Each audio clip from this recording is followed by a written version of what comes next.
সেদিন শেষবারের মতো পাহাড় তার প্রেমিকা ঝর্ণাকে জিজ্ঞেস করেছিল, তুমি কি ভালোবাসো না আমায়?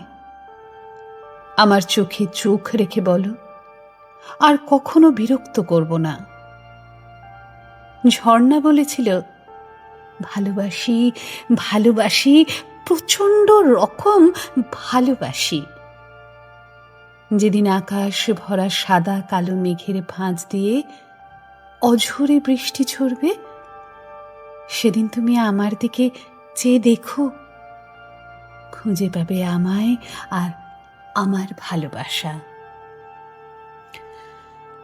পাহাড় হতাশ হয়ে বলল, তবে কি আর দেখা হবে না? আর সেই যে স্বপ্নগুলো, সবই কি মিথ্যা? ঝর্ণা খানিক মৃদু হেসে ছুটে গেল পাহাড়ের কোলে আর বলে উঠল, যখন ঝরঝর করে বৃষ্টি নামবে, তখন ভেজা জানলার কাছে তোমারই নাম লেখা থাকবে। আমার জলনুপুরের শব্দ ভেসে যাবে কুয়াশার সুরে সুরে। সেদিনও এই একইভাবে কাছে টেনে নেবে তো? পাহাড় বলল, যখন মেঘের গর্জন শুনবে, বিদ্যুৎ ঝলসে আলো ঝরবে, তুমি যেন ওই আলোর রশ্মি, আমার ভালোবাসার ছোঁয়া। মেঘের বুক ফুঁড়ে নামবে স্বপ্নের ধারা, তাতে তুমি আমি মিশে থাকব। বৃষ্টির ভেজা পথ ধরে হেঁটে যাব।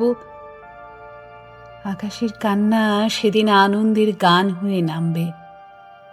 এত কিছু স্বপ্ন দেখার পর যদি তোমার আমার দূরত্ব বেড়ে যায়, যদি কথা বলা কমে যায়, যোগাযোগ যদি হারিয়ে যায়, ছোটখাটো বিষয়ে আমাদের দীর্ঘ আলাপ যদি বন্ধ হয়ে যায়, তোমার উপর খাটানো সমস্ত অধিকারকে তুমি নিষিদ্ধ করে দেবে?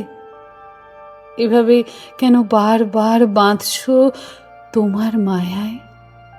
যদি আমায় ছুঁতে না পারো, বৃষ্টি নামলে ছুঁয়ে দেখো, আমার গায়ের গন্ধ পাবে। বৃষ্টির জলে আমার জলস্রোত মিশিয়ে তোমায় লুকিয়ে ভালোবেসে যাব।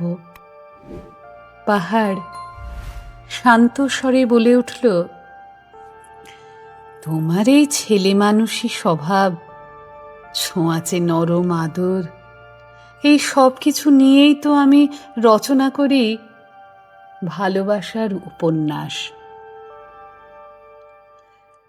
লাল পাহাড়ের দেশে যা, রাঙা মাটির দেশে যা, হিতক তোকে মানাইছে না রে, একেবারে মানাইছে না রে।